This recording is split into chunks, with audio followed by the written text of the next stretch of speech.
Hey, what's up, y'all? Y'all know my slogan. I don't know it all, but I know what I've been through. Now today, I'll be bringing you another segment of 4 lessons we can learn from. And this time, we have a young Chicago legend who's brought up in a lot of songs, whether positively or negatively. And before the drill scene really started to take off, unfortunately, he was one of the few that lost their lives. Now, this prompted the ops to put his name in a bunch of songs, followed by his friends making a whole street name out of him called Steve Drive.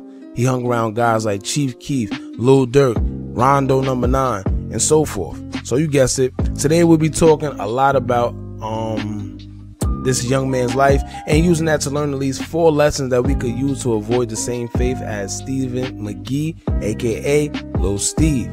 Now, for y'all, a couple y'all that don't know who Lil Steve is, here's a quick little update to catch you up.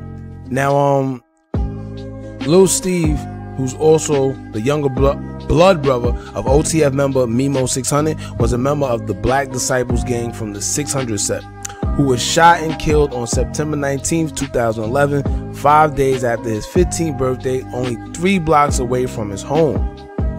Crazy. Now, it was said that Lil Steve was walking home when a man riding a bike told him that there were some guys in the alley nearby with guns waiting. Lil Steve ignored the man and continued walking, where he shortly met his untimely demise. Now, it's said that the suspect, who was identified as a 14-year-old, shortly came out the alley and fired multiple shots, which included one to Lil Steve's head and left him laying there. Lil Steve was taken to a hospital nearby, but it was way too late. The 15-year-old was later pronounced dead, and this death became one of the most, one of the deaths that popped off the drill scene that we all know today. You can hear GDs and other rappers like FBG Duck, Ruger, Billionaire Black, and a bunch of others mentioning Lil Steve throughout their music touring the ops. Now, this story always been one of the most interesting stories to me personally, because I always wondered about the guy on the bike, because nobody talk about him, but excuse me, the guy on the bike who stopped Lil Steve and told him about the guys in the alley. Like I said, no one mentions him, but I wonder how he feels knowing that he seen the young 15-year-old kid and tried to warn him right before the whole situation happened. As an older person, that has to play on your conscience every now and then. I know he think about it. Just to think that if he only listened, maybe he'll still be with us here today. But I don't know, man. Now that y'all all caught up, before we get into it, make sure y'all like, comment, share, and subscribe if you aren't already. I swear, it's lit here. So join the Anonymous gang so you can stay updated on all this content. And join the family, man. Without prolonging any further, let's get straight into it. 4 lessons we can learn from Little Steve, right? Lesson number 1, never underestimate your enemies. Now, going back to the part where Lil Steve was warned before he actually was killed, legend has it that he was actually told not to go by the alleyway on his way home because there was guys waiting in the alley with guns. Now, me personally, I would have heard that, I would have quickly ran the opposite way and would have took another route home. That's just me personally. I don't know whether it was Steve's pride, which to me, that plays it plays a part a lot in the deaths and trouble amongst young people in our community. But I really wonder, why did he decide to keep walking knowing that these guys was waiting with weapons in the alleyway? Even if you had a weapon on yourself, it's one of you against a few others that all have weapons. You have no wins against that. It's an unfair advantage. It's a disadvantage from the beginning. I really wish I was able to see what made him still decide to keep walking, man. And I personally feel that the guy on the bike was probably like a guardian angel. Just think, how ironic is it that before you get murdered, someone came to you to warn you and give you the heads up? It's almost like it was like a guardian angel, man, because he gave you a decision. What's the odds of that? It was either you continue walking and possibly get into trouble, if not death, or you can simply turn around now and give yourself another chance at life and avoid the bad options, that come with it.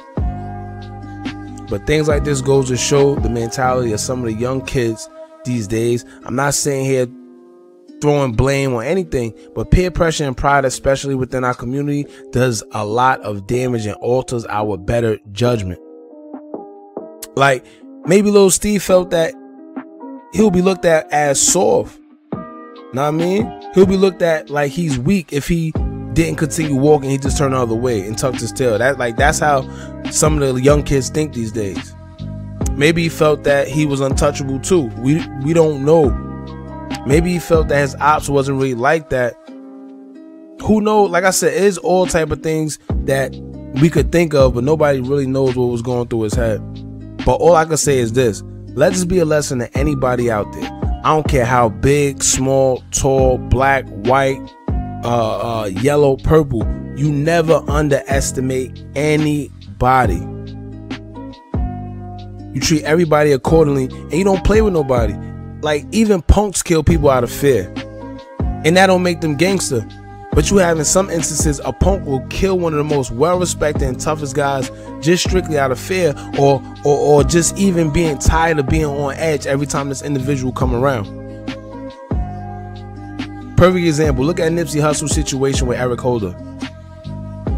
This alleged snitch took the life of a strong, iconic man of our culture, and it's not even that he was gangster enough to do it, but he felt humiliated. And that easy, we have a legend gone. Mind you, this guy, he's still here. So make sure, man, y'all stay aware. Don't take anyone lightly, because that could very much be your downfall. Keep your head on the swivel. Stay aware. And sometimes we gotta take signs from the universe, man. Whatever it may be, not just these troubling instances. Whether you work a job, whether you work, whatever it is, when the universe give you signs, always go with your gut feeling. I'm a strong believer of that, but it's up to y'all, you know, how y'all carry yourselves. Like I said, man, sometimes being you and who you are and not what people expect of you can actually help you avoid problems. All right, so we're gonna leave that there. Let's move on to lesson number 2. Lesson number 2. Change your life before you get in too deep. Now, this one right here doesn't really apply to Lil Steve, but it involved him, and it's also a valuable lesson that we all can learn. Because, like, I personally went through a situation like this where I had to make a decision on whether I wanted to stay in the street and deal with the bullcrap that come with it, or be around for my family and not put them through any of that type of trauma and stuff that come with the street life. Y'all know, whether it's death, whether it's jail, whatever it is. Now, unfortunately, when you playing heavy in the streets, it's literally only 2 ways it can go. You either gonna end up dead or in jail for a very, very long time. A lot of people think that statement is like very cliche, but it's really, really not. Those are the 2 outcomes of them streets if you don't quit while you're ahead. Now, I'm not telling anyone what to do. I know it's some people that watch this and still may be in the streets as well. My advice is this: even if you in the streets, right, have an exit plan. You can't just think the streets is going to keep treating you good forever. It don't work like that. I got a percentage rule, right? Because when I was in the streets and I had to sit down and do a little time, it dawned on me I didn't have an exit strategy, and I kept thinking to myself that I was going to be okay. But look at this, right? It's 365 days in a year. You expect to go 365 days a year doing illegal stuff and not getting caught, not at least once. And sometimes that one time is the only time you need. All right, so like I said, have an exit strategy, have an exit plan. We glorify the whole trap this and trap that, but that's nothing to glorify when it's really true. Because the streets become a trap. It's actually a trap itself. The streets is literally a trap. If you don't have an exit strategy, don't get caught up in the hype of the clothes, money, cars, women, and all the fake love. It's all a facade. When you in that cell, you'll soon realize that none of that stuff matter, and most of the people who was there when things was going right, they disappear. Trust me when I tell you. But to get back on subject, the lesson was change your life before it's too late. They allegedly said that, and I'm gonna say allegedly because I don't want to throw no names out there, MOB Scrap was the trigger man behind Lil Steve's death. Now, it gets deep because Scrap was actually on trial right after that whole thing, because he was pointed out that he was a shooter, and he had to go on trial after he got picked up. He actually beat trial for Lil Steve's murder. But get this, after he beat trial, 3 years later, he himself was gunned down. Now, I'm sure at that point, it's sad to say this, but his family would have rather him in jail than to be killed. And this goes back to my lesson, because after being trial, Scrap was still out there in the streets as if he didn't just escape a long prison sentence for a murder. And one thing about the universe is this: it's going to keep giving you the same energy you put out. So if all you're doing is running the streets and drilling and living that life, it'll come back to you full circle. Had he changed his life and left the streets alone, then maybe the outcome would have been a little different. But even with that, once you kill someone and it's known that you did it, you're now a target for the opposition. So even if you try and do the right thing, it's also hard because your past will always haunt you. And this is why I say, change your life before you get in too deep, before it's too late. And honestly, there's some things that there's just no coming back from. I've seen guys in jail serving 20 to 30 years talk about how much they regret what they was in there for because it just wasn't that serious. But guess what? It's too late. You can't take back what you did, and you can't take back how the judge felt when he gave you that sentence. You can hope on an appeal, but by the time you get an appeal, you already did a couple years. Then you might get put in a box because you sitting there, you arguing, you fighting while you in the cell because you stressed. A lot comes with it, man. You got to be mentally strong. A lot of people hang it up. A lot of people commit suicide because they can't take it. And the problem is this: a lot of us don't value our life until it's taken away. A lot of us don't value our freedom until it's taken away. They say you don't realize what you got until it's gone, and that's one of the realest quotes, because that applies to relationships, materialistic items, freedom, money, friends, everything. That's a universal quote that could pretty much apply to everything. That's the craziest part. That's one quote that could literally apply to almost anything. So remember, y'all, if you have the option to do the right thing after overcoming something tragic, do it. Don't become another statistic wishing you would have did things differently and then it's too late.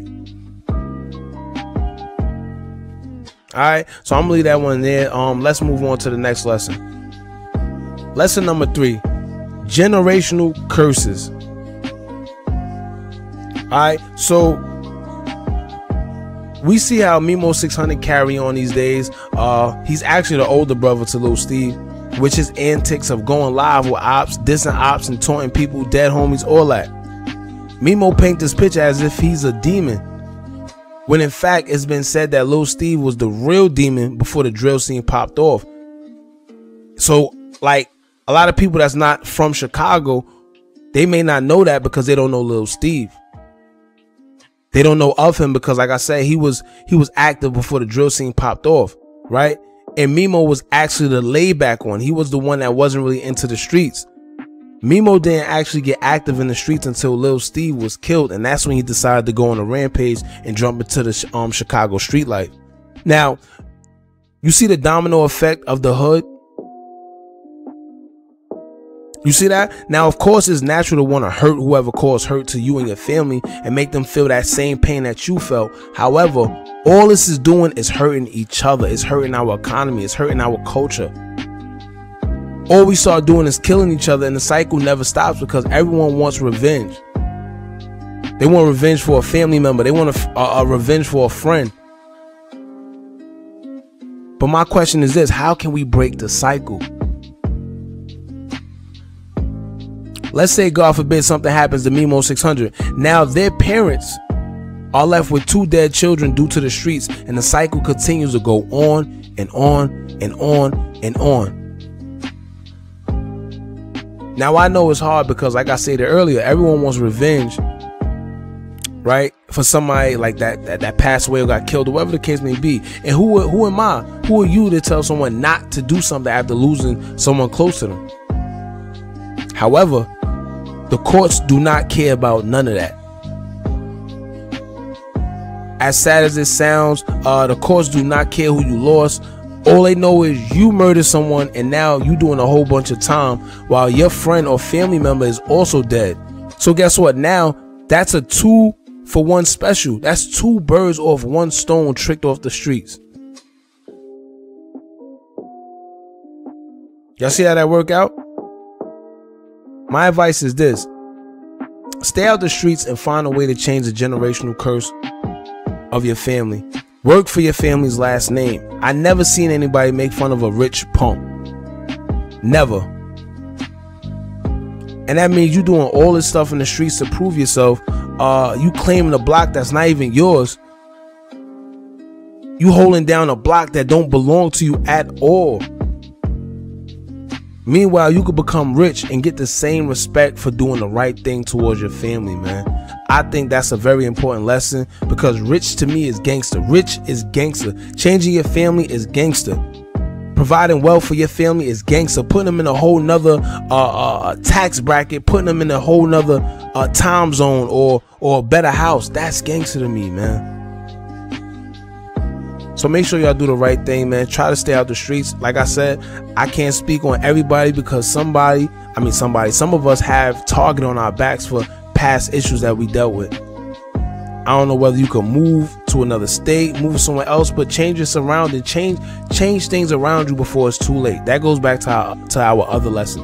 Before it's too late, change your friends. If you got to change friends, change them.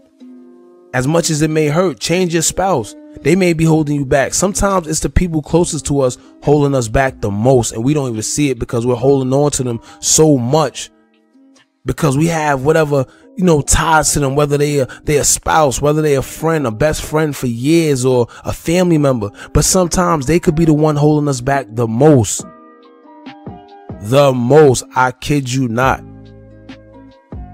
So make sure, man, to change that general curse, or just to change within yourself before it's too late. Like we said in the last lesson, remove yourself however you may do it. All right. Let's move on to the last lesson, man. That's lesson number 4. Last but not least, lesson number 4. No matter how tough you are, there's somebody tougher. Now, this lesson is pretty much self-explanatory, so I'm not going to be long with this one, y'all. Just be careful and be aware out there in them streets. The streets isn't for everybody, and we living in a time where a lot of people just jump in the streets for different reasons. It's not like back in the days where dudes jumped in the streets because they try to provide for their family. A lot of dudes just jump in the streets because they think it's cool. They see their older brothers, they see their friends, they see this and that person jumping in the streets and glorifying the streets, and they think it's cool. So from young, these people are jumping in the streets and they have no chance at life because these guys are getting killed at a young age. This dude, Lil Steve, he got killed at the age of 15. I'm pretty sure he probably never even left Chicago. He never got to see how Miami looked. I'm pretty sure if you leave, if you take some of these guys out their natural habitat, and like rightfully so, sometimes these kids are left to just adapt because they become a product of their environment because of what's going on around them. So if you take them out of that environment and put them in a whole nother environment and show them something different, I'm pretty sure they will not want to go back to Chicago. They will not want to go back to the streets. I know these kids want money. I know these kids want attention. They want to look cool. They want the girls. They want the cars. They want all that stuff. But before they could obtain it, they get sucked into the streets, and then boom, they die at a young age with no chance at any of that stuff. You may think you a demon, but there's always someone out there ready to risk it all. There's always someone out there that's been through worse and may not have much to lose.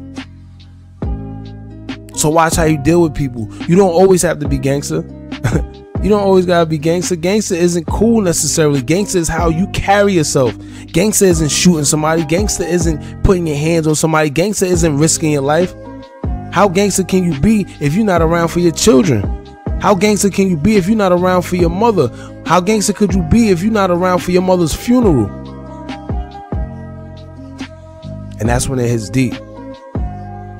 When you serving time in the cell and a family member dies and you wasn't able to be around for them, you was not able to be there for them, you was not able to change anything for them, you was not there to say your last words to them. You don't even know what their last words were. You don't even know the condition they were in when they left, because guess what? You made a selfish decision to do what you was doing, knowing you could have made a way out, but you decided to stay in the streets, and now you stuck in the cell. You don't always got to prove yourself, man. It's not always about who's the toughest. At the end of the day, when you're going, them same people you trying to impress is going to forget about you by the time they finish that blunt and that Patron. Sad to say. But all jokes aside, y'all, get some money and take care of your family. That's more memorable than anything you could do in these streets. And remember this, your life do not come with a warranty. Once you're gone, you're gone. And I'm pretty much leave that there. Now let's have a recap of the 4 lessons we learned today. Lesson number 1, never underestimate your enemies. Lesson number 2, change your life before you get in too deep. Lesson number 3, generational curses. And last but not least, lesson number 4, no matter how tough you are, there's somebody tougher. Now, I hope you learned something from these lessons today. Hopefully you could apply it to your situation so you won't end up in the same predicament and be a little more aware.